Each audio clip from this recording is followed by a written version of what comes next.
কুরআন এবং হাদিসের বয়ান করা হবে ততক্ষণ পর্যন্ত এই জায়গাটি আল্লাহ রাব্বুল আলামিন জান্নাতের বাগান হিসেবে আল্লাহ রাব্বুল আলামিনের কাছে পূর্ণ করা হয়। এই মুহূর্তে আমরা এই জায়গার মধ্যে বসে আছি। দুনিয়ার সবথেকে ভালো জায়গা হলো মসজিদ এবং সবথেকে খারাপ জায়গা হলো বাজার।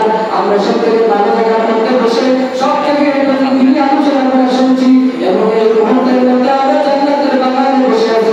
সুবহানাল্লাহ।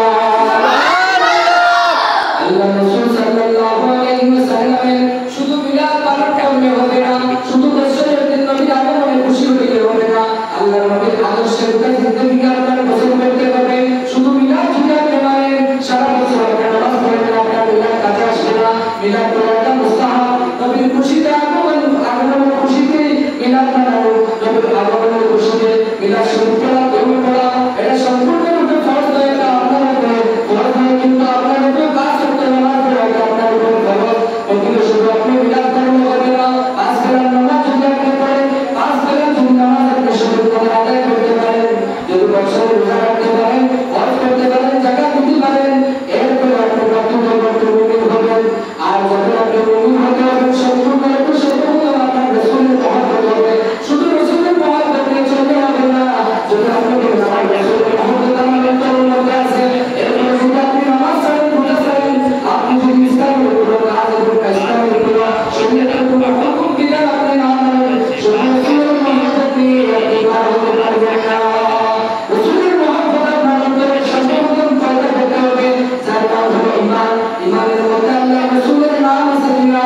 লা ইলাহা ইল্লাল্লাহু মুহাম্মাদুর রাসূলুল্লাহ। আল্লাহ তাআলা বলেন, আমরা গাওয়াই দিলাম লা ইলাহা, কোনো ইলাহ নাই, কোনো ইলাহ নাই একমাত্র আল্লাহ ছাড়া। আর মুহাম্মাদুর রাসূলুল্লাহ সাল্লাল্লাহু আলাইহি ওয়াসাল্লাম আল্লাহর রাসূল। যদি আল্লাহ রাব্বুল আলামিনকে শুধু আপনি গাওয়াই দিলেন লা ইলাহা ইল্লাল্লাহ, আমি মানি এক আল্লাহ, আর যদি আপনি না বলেন মুহাম্মাদুর রাসূলুল্লাহ, আপনার ঈমান পরিপূর্ণ হবে না। যদি আপনি ঈমান পরিপূর্ণ করতে চান, তাহলে আল্লাহ রাসূলের নামটা এবং আল্লাহ রাসূলকে আল্লাহ রাসূল বলে আপনার নামতে হবে এবং সাক্ষী দিতে হবে। আশহাদু আল্লা ইলাহা ইল্লাল্লাহ, আমি সাক্ষী দিলাম কোনো ইলাহ নাই ইল্লাল্লাহ, ওয়াহদাহু লা শারীকা লাহু, কোনো ইলাহ নাই, কোনো শরীক নাই আল্লাহ রাব্বুল আলামিনের সাথে। আশহাদু আন্না মুহাম্মাদান আবদুহু ওয়া রাসূলুহু, এবং আমি আবার সাক্ষী দিলাম হযরত মুহাম্মদুর রাসূলুল্লাহ সাল্লাল্লাহু আলাইহি ওয়াসাল্লাম আল্লাহর বান্দা এবং আল্লাহর রাসূল। তারপরে আপনার ঈমান পরিপূর্ণ। যদি আপনি পাঁচ বেলার নামাজ পড়েন, যদি আপনি বছর রোজা রাখেন, সারা বছর যদি আপনি রোজা রাখেন, আপনি যদি একদিনকে সাহায্য করেন, আপনি যদি যাকাত দেন, আপনি যদি হজ করেন, আর যদি আপনি বলেন লা ইলাহা ইল্লাল্লাহ, আমি মুহাম্মাদুর রাসূলুল্লাহ মানি না, তাহলে আপনার সব কিছু বেকার যাবে। যদি আপনি সারা বছর নামাজ পড়েন, সারা বছর রোজা রাখেন, কিন্তু আল্লাহর নবীর মহব্বত আপনার অন্তরে নাই, আপনার আল্লাহর নবীকে আপনি নবী বলে মানেন না, আপনার আল্লাহর নবীর মহব্বত আপনার অন্তরে থাকে না, তাহলে আপনার এই নামাজ, আপনার এই রোজা, আপনার এই হজ, আপনার এই যাকাত কিছুই কাজে আসবে না। গভীরে আমি বলি, আল্লাহ রাসূল সাল্লাল্লাহু আলাইহি ওয়াসাল্লামের মহব্বতের নাম হলো ঈমান। আল্লাহ রাসূলের মহব্বত এবং আল্লাহ নবীকে মানা হলো ঈমান।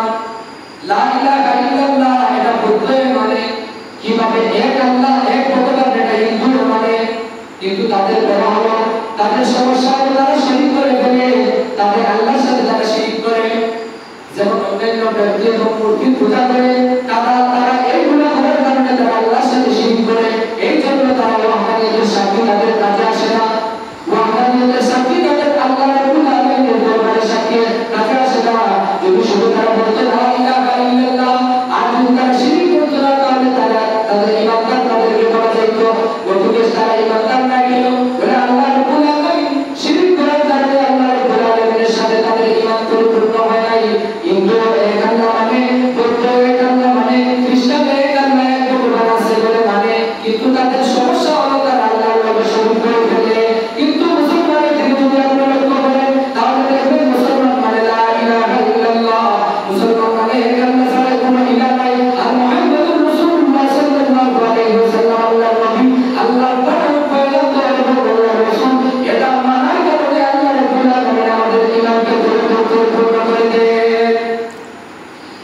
নবীকে মানা এর জন্য ঈমান, আল্লাহ নবীর মহব্বত হলো ঈমান। যদি আপনি শুধু নামাজ পড়ে রোজা রেখে জিকির করেন আল্লাহ নবীর মহব্বত রাখবেন না, তাহলে আপনার ঈমান পরিপূর্ণ হয় না। যদি আপনার মহব্বত প্রকৃত করতে যদি আপনার মহব্বত নবীর সাথে থাকে, তাহলে আপনি নামাজ পড়বেন। কোন ব্যক্তি যদি বলে আমার নবীর মহব্বত আছে, আমার অন্তরের মধ্যে নবীর মহব্বত আছে, আমার অন্তরের মধ্যে আল্লাহর খৌফ আছে, আর যদি সে নামাজ পড়ে না, তাহলে একে চিনে না করে বাটপার, এর ঈমান কোনো কাজের নয়, এর মহব্বত এটা কোনো কাজের নয়, এটা মুনাফিকি। আল্লাহর নবীর মহব্বত খাস নিয়তে এবং খাঁটি যার মহব্বত আল্লাহর নবীর অন্তরের মধ্যে থাকবে, ওই ব্যক্তি কখনো নামাজ ছাড়তে পারে না। খাঁটি আল্লাহর নবী আল্লাহর খৌফ খাঁটি যদি যার মহব্বতের অন্তরের মধ্যে থাকবে, সে কখনো আল্লাহ রাব্বুল আলামিনের সাথে শিরিক করতে পারে না। আল্লাহর নবীর মহব্বত যার অন্তরের মধ্যে থাকবে, আল্লাহ রাসূল সাল্লাল্লাহু আলাইহি ওয়াসাল্লামের প্রশংসা করার কোনো তার অন্তর বেজার হবে না। আল্লাহর নবীর মহব্বত যদি তার অন্তরের মধ্যে থাকবে, সেই ব্যক্তি কখনো রোজা ছাড়তে পারবে না। আল্লাহর নবী সাল্লাল্লাহু আলাইহি ওয়াসাল্লামের মহব্বত যার অন্তরের মধ্যে থাকবে, সেই ব্যক্তি কখনো এতিম এবং গরীব অসহায় মানুষের কষ্ট হতে পারে না।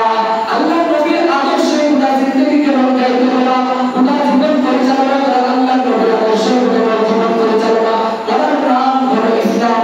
শুধু আমরা তো মনে করি লা ইলাহা ইল্লাল্লাহ মুহাম্মাদুর রাসূলুল্লাহ বলা পড়ে আমি মুসলমান। আর আপনি মুসলমান, লা ইলাহা ইল্লাল্লাহ মুহাম্মাদুর রাসূলুল্লাহ বলা পড়ে আপনি মুসলমান হবেন, কিন্তু নবীর সামনে বলছে আমি আপনাকে মানি, আর আরেকটা নবী প্রশ্ন করেছে আল্লাহ রাব্বুল আলামিন আল্লাহর নবীকে কিভাবে হত্যা করবে, এই ধরনের বর্ণনা করেছে। আল্লাহর নবীর সামনে এসে আল্লাহর নবী প্রশংসা করেছে, আর আল্লাহর নবী কিভাবে মুহাম্মদকে হত্যা করা যায় এই বিষয়ে আলোচনা করেছে। এটার নাম হলো মুনাফিক। আল্লাহ রাব্বুল আলামিন আমাদেরকে আল্লাহর নবী মুহাম্মদকে এবং আল্লাহর রহমতকে নিয়ে গোটা জিন্দেগি পরিচালনা করার তৌফিক দান করেন। সবাই বলুন আল্লাহুম্মা আমিন। আল্লাহ রাসূল সাল্লাল্লাহু আলাইহি ওয়াসাল্লামের সামান্য একজন খাদিম হিসেবে আমি বলি, আল্লাহ রাব্বুল আলামিনের মহব্বত, আল্লাহর নবীর মহব্বত যার অন্তরে থাকবে, সেই ব্যক্তি বসে বসে তার দরুদ পড়বে। কারণ রাসূলুল্লাহ সাল্লাল্লাহু আলাইহি ওয়াসাল্লামের কিয়ামতের দিন যখন শাফাআত আপনি নবীর নসিব করতে চান, যদি আপনি নবীর শাফাআত অর্জন করতে চান, তাহলে সর্বপ্রথম একটা মাধ্যম হলো আল্লাহর নবীর আদর্শে গোটা জীবন পরিচালনা করা।